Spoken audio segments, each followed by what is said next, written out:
Good evening, welcome to ABN at 9 PM bulletin. నేను నీలిమ ముందుగా headlines. పోర్టులకు పోర్టులు రాజు చేస్తున్నారు. జగన్ అరబిందో బంధంపై విమర్శలు. తిరుపతి నుంచి బీజేపీ పోటీ అంగీకరించిన పవన్ కళ్యాణ్. పింగళి వెంకయ్యకు భారతరత్న ఇవ్వండి, మోదీకి లేఖ రాసిన జగన్.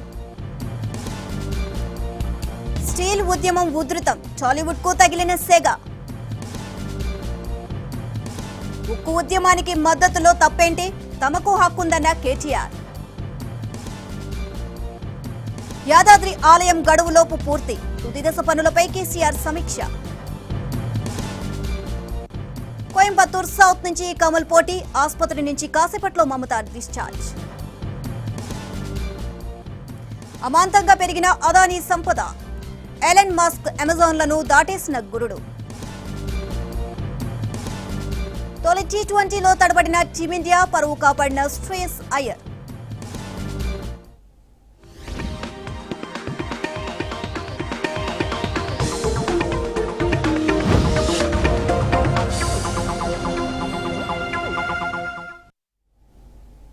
డీటెయిల్స్ చూద్దాం. తిరుపతి లోక్సభ ఉప ఎన్నికల్లో పోటీ చేస్తామనుకున్న జనసేన క్యాడర్ చెవిలో పూబెట్టింది బీజేపీ. బైపోల్ బరిలో తామే ఉంటామని క్లారిటీ ఇచ్చేసింది కమలదళం. రెండు పార్టీల మధ్య జరిగిన స్టేట్ లెవెల్ అండర్స్టాండింగ్ కు సంబంధించి బీజేపీ నేషనల్ లీడర్ అధికారికంగా ప్రకటించారు.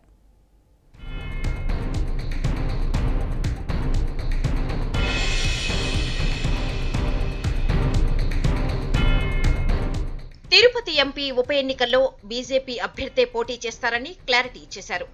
బీజేపీ జాతీయ నాయకుడు మురళీధరన్ ఈ విషయాన్ని ప్రకటించారు. ఈ నిర్ణయాన్ని సోము వీర్రాజు, పవన్ కళ్యాణ్ కలిసి తీసుకున్నారని, జనసేన మద్దతుతో బీజేపీ అభ్యర్థి పోటీ చేస్తారని చెప్పారు.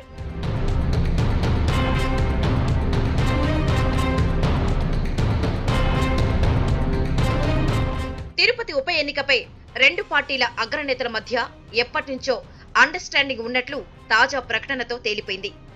జనసేన క్యాడర్ ఇక్కడ బరిలో నిలిచి లోక్సభలో గ్లాస్ గలగలలు మోగించాలని కోరుకుంది. అయితే పవన్ కళ్యాణ్ కు ముందు నుంచి తిరుపతిలో బీజేపీ పోటీ చేస్తుందని తెలిసి ఇన్నాళ్లు కామ్గా ఉన్నారని తాజా ప్రకటన రుజువు చేసింది.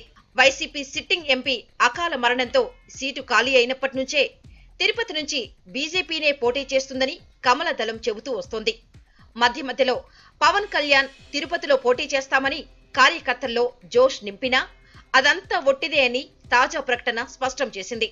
జనసేన అభ్యర్థి బరిలో ఉంటారని చెప్పి మేము ఒక 3 రోజుల క్రితం కూడా తిరుపతి మున్సిపాలిటీ ఎలక్షన్ వరకు కూడా జనసేన అభ్యర్థి బరిలో ఉంటారని చెప్పి మేము డిసైడ్ అయినాము. కానీ ఏం జరిగిందో ఏమో అంతర్గత విషయాలు తెలియదు. కానీ సడన్లీ సునీల్ యోదర్ గారు 7 గంటలకు ఒక ట్విట్ వదిలారు. కొంచెం బాధాకర విషయం ఏమంటే జనసేన పోటీ ఉంటే బాగుండేది. ఎందుకంటే ఈరోజు యూత్ కానివ్వండి, చాలామంది కూడా కొత్త ఉత్సాహవంతులు కూడా జనసేన వెంట చాలామంది ఉన్నారు. మనం మీరే చూసి ఈస్ట్ వెస్ట్లో కూడా ఎలక్షన్లో దాదాపు పంచాయతీ ఎన్నికలు, మన జరిగిన సర్పంచ్ ఎన్నికలు అన్నింటిలో కూడా స్వీప్ చేశాం.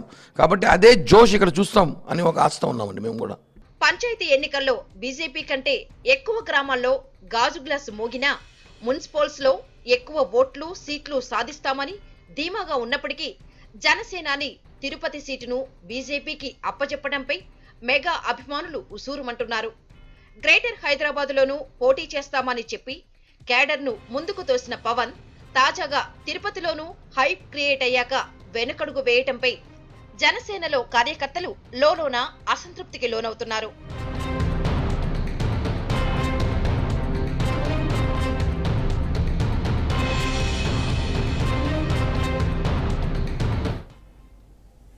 ఆంధ్రప్రదేశ్లో పోర్ట్లన్నీ వరుసగా అరబిందో సంస్థ పరమవుతున్నాయి. నిన్న మొన్నటి దాకా అరబిందో అంటే ఫార్మా కంపెనీగా అందరికీ తెలుసు. కానీ ఆ సంస్థ ఎప్పుడు పోర్ట్ల బిజినెస్లోకి వచ్చిందో కానీ వరుసగా ఏపీలో పోర్ట్లన్నీ కైవసం చేసుకుంటుంది. తాజాగా కాకినాడ గేట్వే పోర్ట్లో వాటాల కొనుగోలుకు ఏపీ సర్కార్ ఆమోద ముద్ర వేయడం వివాదాస్పదమవుతోంది. సీఎం జగన్ బినామీలు పోర్ట్లని కబ్జా చేస్తున్నారని టీడీపీ నేతలు ఆరోపిస్తున్నారు.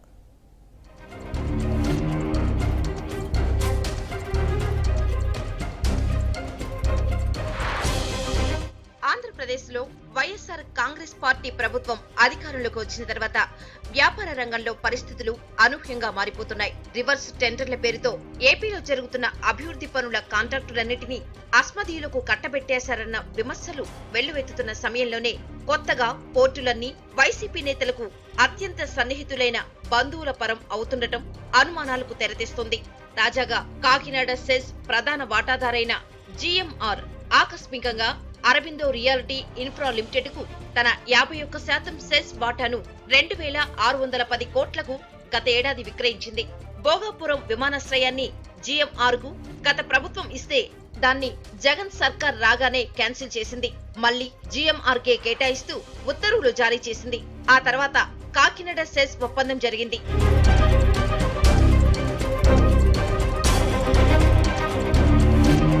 ఇది జరిగిన కొన్ని నెలల తర్వాత ఇప్పుడు మళ్లీ అదే సెజ్ కు సంబంధించి మరో ఒప్పందం జరిగింది. అందులో భాగంగా ప్రమోటర్లకు ఇతరులకు ఉన్న వాటాలు మొత్తం అరబిందో రియాలిటీ కొనేసింది. ఇప్పుడు కాకినాడ సెజ్ లో అరబిందోకు 99.74% వాటా ఉంది. ఎన్ని వేల కోట్లకు అరబిందో కొన్నదో గోప్యంగా ఉంది. ప్రభుత్వం కూడా ఆమోద ముద్ర వేసింది. రాబోయే గేట్వే పోర్టులో 100% వాటా అరబిందోకు దక్కింది. నిజానికి అరబిందోకి నిబంధనల ప్రకారం అర్హత లేదు. కానీ నిబంధనలు పాటించాల్సిన అవసరం లేదని వెసులుబాటు కల్పిస్తూ జీవో జారీ చేసింది. కొన్ని నిబంధనలు అడ్డు వస్తుండటంతో తన చేతిలోని గేట్వే పోర్టులోని 100% వాటాలో 74% అరబిందో తన వద్ద కాకినాడ సెజ్ పేరిట ఉంచుకొని 26% GMR SEZ and port holdings limited కు బదిలీ చేసింది. ఈ వాటాల బదిలీకి కూడా రాష్ట్ర ప్రభుత్వం ఆమోద ముద్ర వేసింది. రామాయపట్నం పోర్టు విషయంలో ఏపీ సర్కార్ నాన్ మేజర్ పోర్టుగా నోటిఫికేషన్ జారీ చేసింది. వాస్తవంగా అది మేజర్ పోర్టు. కేంద్రం విభజన చట్టంలో భాగంగా నిర్మించాల్సి ఉంది. కానీ రామాయపట్నం పోర్టును కూడా అరబిందోకు కట్టబెట్టాలన్న లక్ష్యంతోనే నాన్ మేజర్ పోర్టుగా మార్చి ఏపీ ప్రయోజనాలకు భంగం కలిగించారన్న ఆరోపణలు వెల్లువెత్తుతున్నాయి. నాన్ మేజర్ పోర్టుగా మార్చడం వల్ల నిర్మాణంతో కేంద్రానికి సంబంధం లేదని పార్లమెంటులో కేంద్ర మంత్రి ప్రకటించారు. అరబిందో కేంద్రంగా సాగుతున్న ఏపీలో వ్యాపార ఒప్పందాలు ఇప్పుడు అనేక రకాల అనుమానాలకు కారణమవుతున్నాయి. అరబిందో సంస్థలో విజయసాయిరెడ్డి అల్లుడు డైరెక్టర్ గా ఉన్నారని, అందుకే అన్ని పోర్టులు ఆ సంస్థకే కట్టబెడుతున్నారని, ఓ రకంగా కబ్జా చేస్తున్నారని టీడీపీ నేతలు ఆరోపిస్తున్నారు. దోచుకున్న సొమ్మును పోర్టుల ద్వారా దేశం తరలిస్తున్నారని వారు ఆరోపిస్తున్నారు.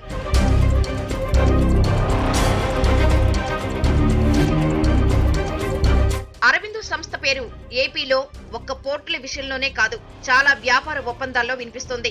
108 వాహనాల కాంట్రాక్టు ఆ సంస్థకే దక్కింది. అప్పుడే ఎన్నో ఆరోపణలు వచ్చాయి. ఆ తర్వాత విశాఖపట్నంలో ఓ రిసార్టును కైవసం చేసుకునే విషయంలోనూ ఈ సంస్థ పేరు వినిపించింది. విశాఖను ఎగ్జిక్యూటివ్ క్యాపిటల్ గా ప్రకటించకముందు విశాఖలో కొన్ని వేల ఎకరాలను కొనుగోలు చేశారని టీడీపీ నేతలు ఆరోపిస్తూనే ఉన్నారు. ఈ క్రమంలో అరబిందో వేల కోట్ల పెట్టుబడులు పెడుతున్నట్లు లెక్క. ఎన్ని వేల కోట్ల పెట్టుబడులు పెడుతోంది, నిధులు ఎక్కడి నుంచి సమీకరిస్తోంది అన్న విషయాలను గోప్యంగానే ఉంచుతున్నారు. దీంతో ప్రజల్లో అనుమానాలు బలపడుతున్నాయి. ప్రభుత్వ పెద్దల బంధువుల సంస్థ కావడంతో పారదర్శకంగా ఉండకపోతే ఏపీలో డే లైట్ రాబరీ జరుగుతుందన్న విమర్శలు మరింత పెరిగిపోయే అవకాశం ఉంది.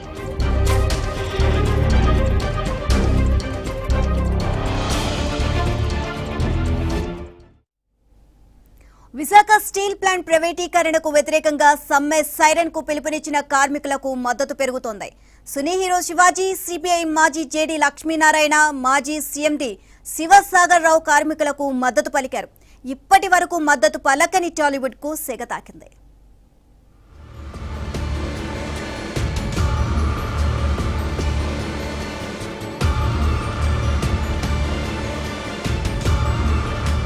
విశాఖ స్టీల్ ప్రైవేటీకరణకు వ్యతిరేకంగా ఉద్యమం ఉధృతమవుతోంది.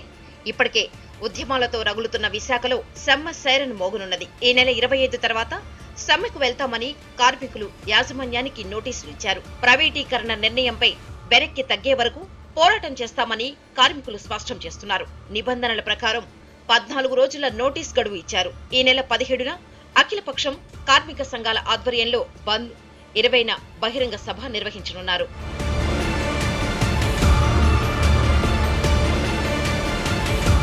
విశాఖ ఉక్కు పరిశ్రమ పరిరక్షణ సమితి చేస్తున్న పోరాటానికి శివాజీ మద్దతు పలికారు. విశాఖ ఉక్కు కోసం రాజకీయ నేతల్ని నిలదీయాలని శివాజీ పిలుపునిచ్చారు. ప్రజాప్రతినిధులపై ఒత్తిడి తెస్తేనే ప్రైవేటీకరణను అడ్డుకోవడం సాధ్యమవుతుందన్నారు. ప్రజల కష్టంతో ఏర్పడ్డ పరిశ్రమలన్నీ కేంద్రం అంబానీ, అదానీలు పాలు చేస్తుందని మండిపడ్డారు. పోస్కో సంస్థ వల్ల దేశానికి లాభం లేదన్నారు. తనకు పెద్ద తలకాయల నుంచి ముప్పు ఉందని, అయినా ప్రజల కోసం పోరాటం చేస్తానని శివాజీ చెప్పారు.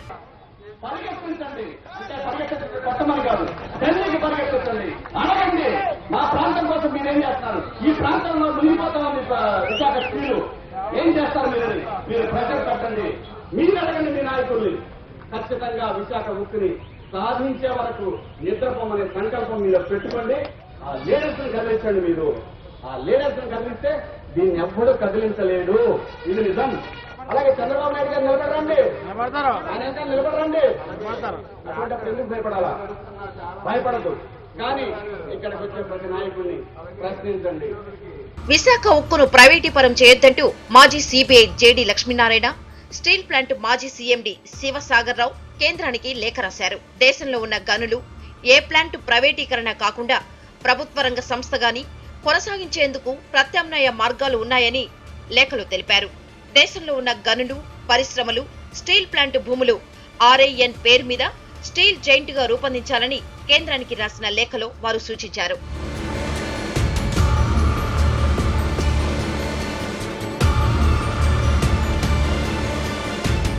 టాలీవుడ్ కు విశాఖ స్టీల్ సెగ తాకింది. మంచు విష్ణు మూవీ టీంను ఉక్కు ఉద్యమకారులు అడ్డుకున్నారు. ఉద్యమానికి సంఘీభావం ప్రకటించాలని డిమాండ్ చేశారు. ఇక నుంచి సినిమా షూటింగ్స్, మూవీ ఫంక్షన్స్ కు ఎవరొచ్చినా ఇలాగే అడ్డుకుంటామని హెచ్చరించారు. దీనిపై హీరో మంచు విష్ణు స్పందించారు. స్టీల్ ప్లాంట్ ప్రైవేటీకరణ 100% తప్పన్నారు. కార్మికులకు మద్దతు ఉంటుందని తెలపడంతో ఉద్యమకారులు శాంతించారు.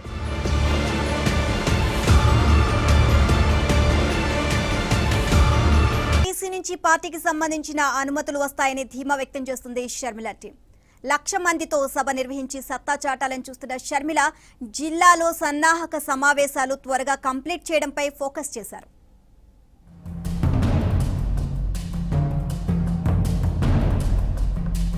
ఖమ్మంలో పార్టీ బహిరంగ సభపై సీరియస్ గా వర్క్ చేసుకుంటూనే ఆత్మీయ సమ్మేళనాలపై ఫోకస్ చేస్తున్నారు షర్మిల. తెలంగాణలోని ఉమ్మడి కరీంనగర్ జిల్లా వైఎస్ఆర్ అభిమానులతో త్వరలో నిర్వహించే సమ్మేళనం కోసం ముఖ్య నేతలతో సమావేశం నిర్వహించారు షర్మిల. సీఎం కేసీఆర్ కరీంనగర్ సిటీని లండన్ గా మార్చుతామని హామీ ఇచ్చి మరిచారని, మిడ్ మానేరు బాధితులను పట్టించుకోవడం లేదని, వేములవాడ పుణ్యక్షేత్రాన్ని అంతగా అభివృద్ధి చేయడం లేదని వైఎస్ఆర్ అభిమానులు అంటున్నారు. పూర్వ కరీంనగర్ జిల్లాకు వైఎస్ఆర్ చేసిన మేళ్లను గుర్తు చేస్తూ లోటస్ పాండ్కు అభిమానులను తరలించాలని నేతలు భావిస్తున్నారు.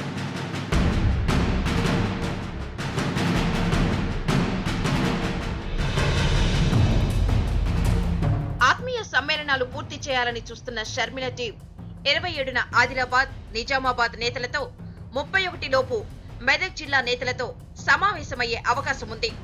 ఆ తర్వాత ఖమ్మం సభపై ఫోకస్ చేయాలని అనుచరులు భావిస్తున్నారు. ఖమ్మం జిల్లాలోని పెవిలియన్ గ్రౌండ్ లో 1,00,000 మందితో సభ నిర్వహించేలా సన్నాహాలు జరుగుతున్నాయి. వరంగల్, నల్గొండ జిల్లాల నుంచి జన సమీకరణ చేయాలని చూస్తున్నారు. అన్ని జిల్లాల అభిమానులతో సభకు సంబంధించిన వాల్ పోస్టర్లు ఆవిష్కరించాలని ప్లాన్ చేస్తుంది షర్మిల టీం. రఘునాథపాలెంలో వైఎస్ఆర్ విగ్రహం కూల్చిన చోటే కొత్త విగ్రహం ఏర్పాటు చేసేలా చూస్తున్నారు.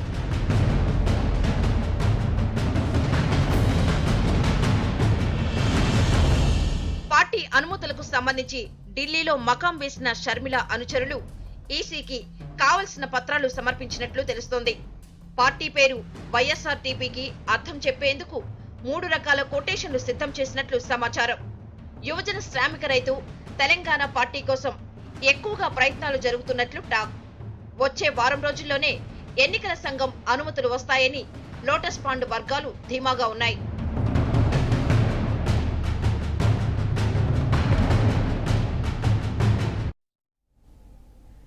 యాదాద్రి లక్ష్మీ నరసింహుని దివ్యక్షేత్రం పునఃప్రారంభం కోసం తుది మెరుగులు దిద్దే పనులు త్వరగా పూర్తి చేయాలని సీఎం కేసీఆర్ అధికారులను ఆదేశించారు.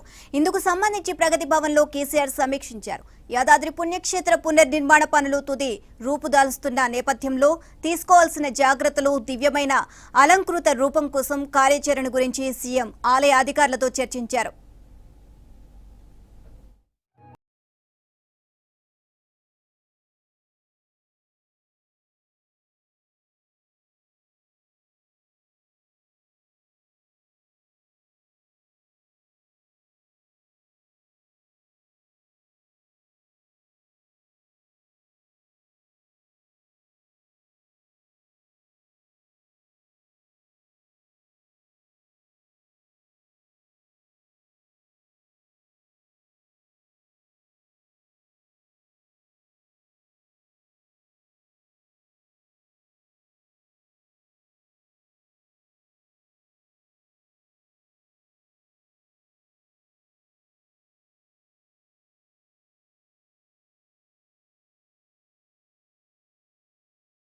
ఘటన రేపిన ప్రకంపనలు బెంగాల్లో కొనసాగుతూనే ఉన్నాయి. ఈ ఘటన వెనుక కుట్రకోణం ఉందంటూ ఈసీకి తృణమూల్ కాంగ్రెస్ ఫిర్యాదు చేసింది. మరోవైపు కాలి గాయంతో ఆసుపత్రిలో చికిత్స పొందుతున్న మమతా బెనర్జీ శుక్రవారం డిశ్చార్జ్ అయ్యారు.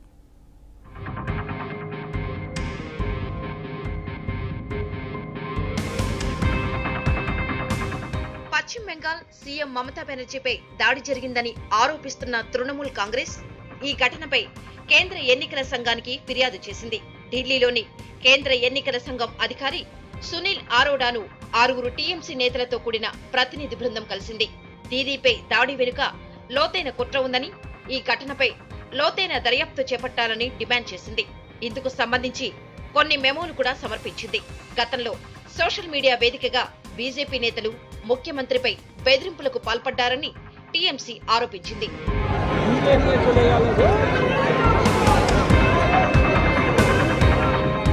నందిగ్రామ్లో మమతా బెనర్జీపై భారీ మెజారిటీ సాధించి గెలుస్తానని బీజేపీ నేత సువేందు అధికారి ధీమా వ్యక్తం చేశారు. ఎన్నికలు వచ్చినప్పుడే మమతా బెనర్జీకి నందిగ్రామ్ గుర్తుకొస్తుందన్నారు. పశ్చిమ బెంగాల్ అసెంబ్లీ ఎన్నికల్లో బీజేపీకి ఎలాంటి పోటీ లేదన్నారు. 2019లో 18 పార్లమెంటరీ నియోజకవర్గాలను గెలుచుకున్న బీజేపీ ఈసారి భారీ మెజారిటీతో రాష్ట్రంలో ప్రభుత్వం ఏర్పాటు చేస్తుందన్నారు. నందిగ్రామ్ నియోజకవర్గం నుంచి గతంలో టీఎంసీ అభ్యర్థిగా విజయం సాధించిన సువేందు ఈసారి బీజేపీ అభ్యర్థిగా ఇదే నియోజకవర్గం నుంచి నామినేషన్ దాఖలు చేశారు. ఇక్కడ నుంచే సీఎం మమతా బెనర్జీ బరిలో దిగడంతో పోటీ ఆసక్తికరంగా మారింది. నామినేషన్ వేసిన సువేందు అధికారి తరపున హల్దియాలో జరిగిన ర్యాలీలో కేంద్ర మంత్రులు ధర్మేంద్ర ప్రధాన్, స్మృతి ఇరానీ పాల్గొన్నారు. ఈ సందర్భంగా మమతా బెనర్జీ పాలనపై విమర్శలు గుప్పించారు. మీ ఇష్టానుసారం ఆట ఆడారని, కానీ బెంగాల్లో నిజమైన మార్పు తీసుకురాగలిగేది మోదీని అని స్మృతి ఇరానీ వ్యాఖ్యానించారు. బెంగాల్ బిడ్డనే రాష్ట్రం కోరుకుంటోందన్న టీఎంసీ నినాదానికి స్మృతి ఇరానీ కౌంటర్ ఇచ్చారు. ఏ ఆడబిడ్డకు ఓటు వేయాలని ప్రశ్నించారు. 18 ఏళ్ల వృద్ధురాలని కొట్టించినందుక, బీజేపీ కార్యకర్తలను హత్య చేయించినందుక, దుర్గా నిమజ్జనానికి, సరస్వతి పూజకు అనుమతి ఇవ్వనందుక, లేక కేంద్ర ఆయుష్మాన్ భారత్ స్కీమును ప్రజలకు అందనీయకుండా చేసినందుక దీదీకి ఎందుకు ఓటేయాలని నిలదీశారు.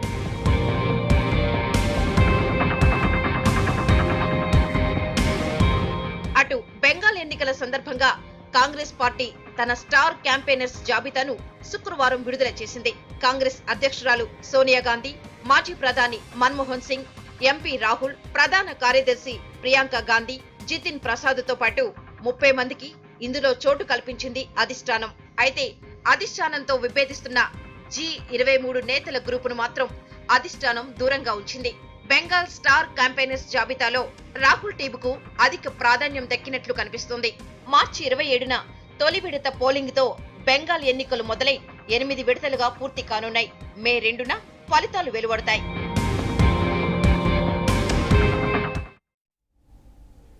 తమిళనాడు అధికార పీఠం కోసం జరుగుతున్న పోరు రసవత్తరంగా మారుతోంది. ఈసారి ఎలాగైనా గద్దెనెక్కాలన్న పట్టుదలతో డీఎంకే ఉంటే మళ్లీ అధికారం దక్కించుకొని గట్టెక్కాలి అని అన్న డీఎంకే బీజేపీ కూటమి పోరాడుతోంది. పాలిటిక్స్ లోకి కొత్తగా ఎంట్రీ ఇచ్చిన మక్కల్ నిధి మయ్యం అటు అన్న డీఎంకే, ఇటు డీఎంకేలను ఢీకొట్టేందుకు పావులు కదుపుతున్నారు. ఎంఎన్ఎం అధినేత కమల్ హాసన్ తొలిసారిగా ఎన్నికల బరిలో దిగుతున్నారు.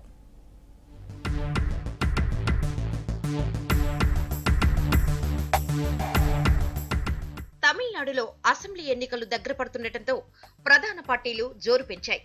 అసెంబ్లీ ఎన్నికల్లో పోటీ చేసే అభ్యర్థుల మొదటి జాబితాను ప్రతిపక్ష డీఎంకే విడుదల చేసింది.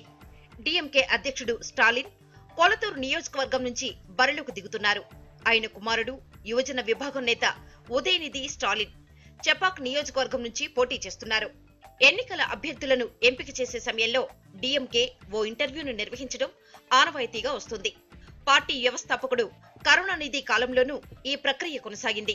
ఆ సమయంలో కరుణానిధి బృందం ముందు స్టాలిన్ ఇంటర్వ్యూకు హాజరయ్యారు. ప్రస్తుతం కూడా డీఎంకేలో ఇదే ఆనవాయితీ నడుస్తుంది. స్టాలిన్ కుమారుడు ఉదయనిధి కూడా ఇంటర్వ్యూకు హాజరయ్యారు. ఈ సమయంలోనే ఉదయనిధిని పార్టీ పక్కన పెట్టిందని, ఆయన ఎన్నికల్లో పోటీ చేయకపోవచ్చన్న వార్తలు వచ్చాయి. కానీ చివరకు ఉదయనిధి బరిలోకి నిలిచారు. మరోవైపు సీనియర్లకు మొదటి జాబితాలో చోటు దక్కింది. తిరుచి నుంచి కేఎన్ నెహ్రూ, కరూర్ నుంచి సెందిల్ బాలాజీ, మన్నార్గుడి నియోజకవర్గం నుంచి టిఆర్బి రాజా, బోడి నాయక్నూర్ నియోజకవర్గం నుంచి తంగా తమిళ్ సెల్వన్ బరిలోకి దిగుతున్నారు. ఈ విషయాన్ని అధ్యక్షుడు స్టాలిన్ ప్రకటించారు.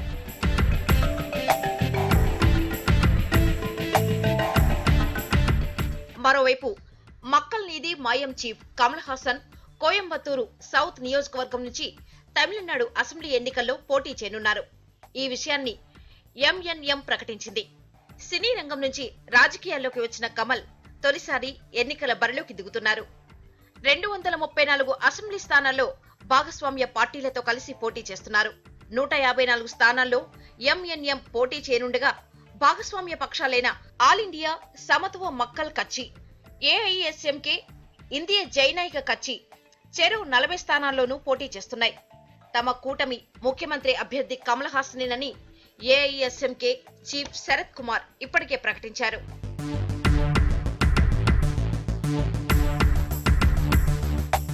తమిళనాడు ఉప ముఖ్యమంత్రి ఓ పన్నీర్ సెల్వం తన సొంత జిల్లాలో తేనీలోని బోడి నాయకునూర్ నియోజకవర్గం నుంచి అన్నా టీఎంకే అభ్యర్థిగా నామినేషన్ వేశారు. ఈ సందర్భంగా ఆయన వెంట పలువురు నాయకులు, కార్యకర్తలు హాజరయ్యారు. తన నామినేషన్ పత్రాన్ని రిటర్నింగ్ అధికారికి ఓపీఎస్ అందజేశారు. గత 2 సార్లుగా తాను ఇదే నియోజకవర్గం నుంచి గెలుస్తూ వచ్చానని, మూడోసారి కూడా ఇదే నియోజకవర్గం నుంచి నామినేషన్ వేశానని చెప్పారు. ఈసారి కూడా ప్రజల మద్దతు తనకు లభిస్తుందన్న ఆశాభావంతో ఉన్నట్లు పేర్కొన్నారు. 234 అసెంబ్లీ సీట్లు ఉన్న తమిళనాడులో ఏప్రిల్ 6న ఒకే దశలో ఎన్నికలు జరగనున్నాయి.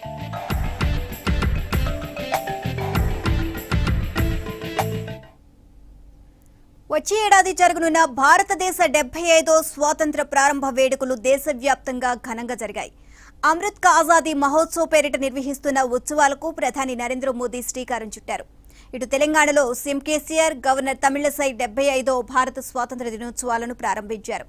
దేశవ్యాప్తంగా అన్ని రాష్ట్రాల్లోనూ అమృత్ కా ఆజాదీ ఉత్సవాలు మొదలవగా 75 వారాల పాటు ఈ ఉత్సవాలు కొనసాగనున్నాయి.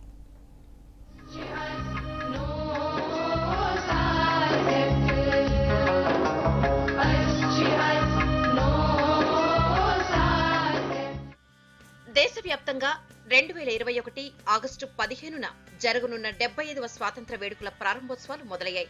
75వ స్వాతంత్ర దినోత్సవాలను పురస్కరించుకొని కేంద్ర ప్రభుత్వం ప్రతిష్టాత్మకంగా నిర్వహించ తలపెట్టిన ఆజాదీ కా అమృత్ మహోత్సవ్కు ప్రధానమంత్రి నరేంద్ర మోదీ శ్రీకారం చుట్టారు. గుజరాత్లోని అహ్మదాబాద్లో గల సబర్మతి ఆశ్రమం నుంచి దండి వరకు నిర్వహించే పాదయాత్రను ఆయన జెండా ఊపి ప్రారంభించారు. దండి మార్చ్ వార్షికోత్సవం సందర్భంగా ఈ పాదయాత్ర చేపట్టారు. స్వాతంత్రోద్యమ చరిత్రలో చిరస్థాయిగా నిలిచిపోయిన దండి యాత్ర ప్రారంభమైన సందర్భాన్ని గుర్తు చేసుకుంటూ సబర్మతి ఆశ్రమం నుంచి నవసారిలోని దండి వరకు 81 మంది 241 మైళ్ల దూరం పాదయాత్ర చేయనున్నారు. 25 రోజుల పాటు సాగనున్న ఈ పాదయాత్ర ఏప్రిల్ 5న ముగియనుంది. ఆ రోజున దండిలో భారీ కార్యక్రమం నిర్వహించనున్నారు. ఈ సందర్భంగా స్వాతంత్ర సమరయోధులను స్మరించుకున్న ప్రధాని వారి పోరాట స్ఫూర్తిని దేశం ముందుకు తీసుకెళ్తుంది అన్నారు. देश भर में ऐसे कितने ही स्थान पर आज एक साथ इस अमृत महोत्सव का श्री गणेश हो रहा है. ऐसा लग रहा है जैसे आजादी के असंख्य संघर्ष Keep watching updates. Keep watching ABN.